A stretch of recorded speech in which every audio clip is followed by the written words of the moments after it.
Good evening students. Today we are going to learn about banking off road. So the basic idea of banking off road is like whenever a vehicle is trying to make a turn. For example, if a vehicle is approaching you and trying to make a turn to your left hand side.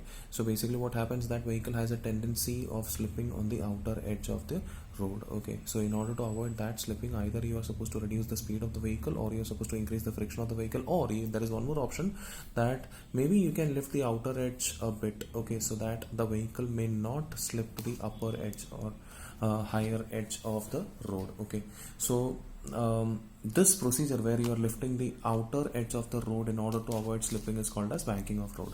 Okay, so let me assume that a vehicle is coming to your end and trying to make a turn to the left hand side, so that we shall in order to avoid slipping, we'll have to do what? We'll have to lift the outer edge of the road. Okay, now see, this is your road. Okay, so I'm just drawing the elevation. So this is the elevation which you have made. So this elevation, let me call that elevation as h. That is not much relevant.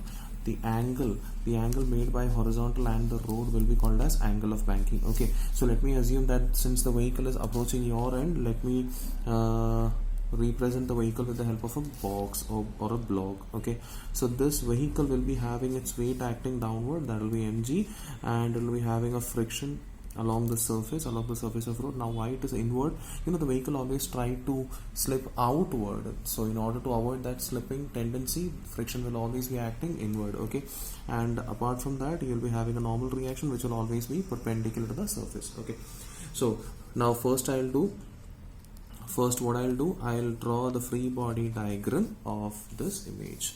So first of all, I'll give that elevation which I had already given. So here I have the elevation, here I have theta.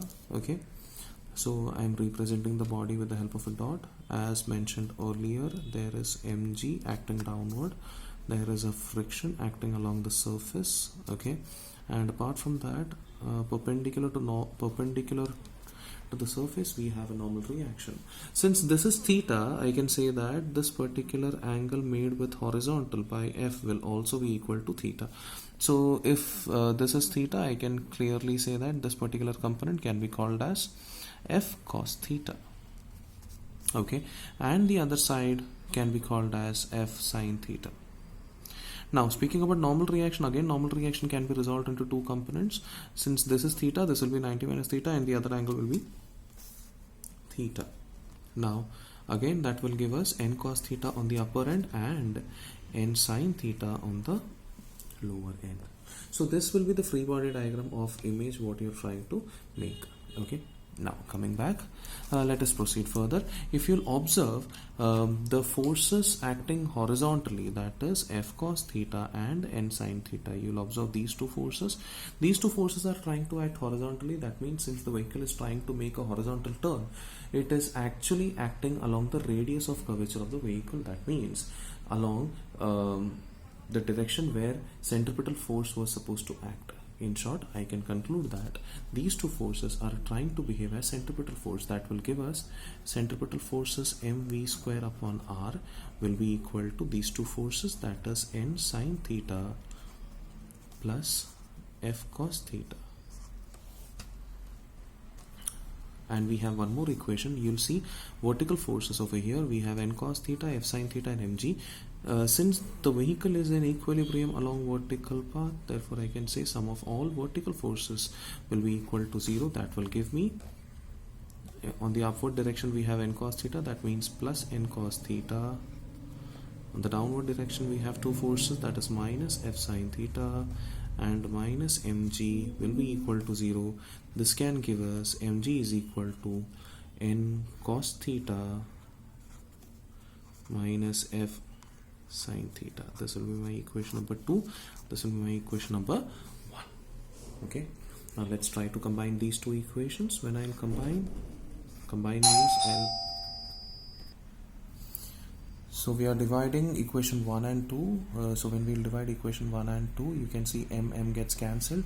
You'll be getting v square upon rg on LHS, and while dividing RHS, you'll be getting n sin theta plus f cos theta upon f sine minus f sine theta plus n cos theta. Okay, now what am I going to do here? We are pretty clear that definitely this is the expression for velocity, but why are we banking? First of all, we are banking in order to increase the safety speed of a turning vehicle. That means a vehicle, even if the vehicle is turning with a higher velocity, the vehicle should not slip. That is the reason why we are banking the road. So in order to find maximum velocity, we need to consider that the friction here, F is friction, here F is friction. These two frictions, they'll be maximum. Okay, so since we know that, so for maximum, for V is equal to V max, we must consider F is equal to F max, and you guys know that F max is equal to mu times n. That is the expression for friction. So I shall repeat the same expression up above again, replacing F as mu into n. So again, I'm writing the same expression. V is written as V max square upon Rg will be equal to n sine theta plus mu n cos theta upon n cos theta minus mu n sin theta. Now I can cancel n by taking common, and my expression, now again I'll do one more activity.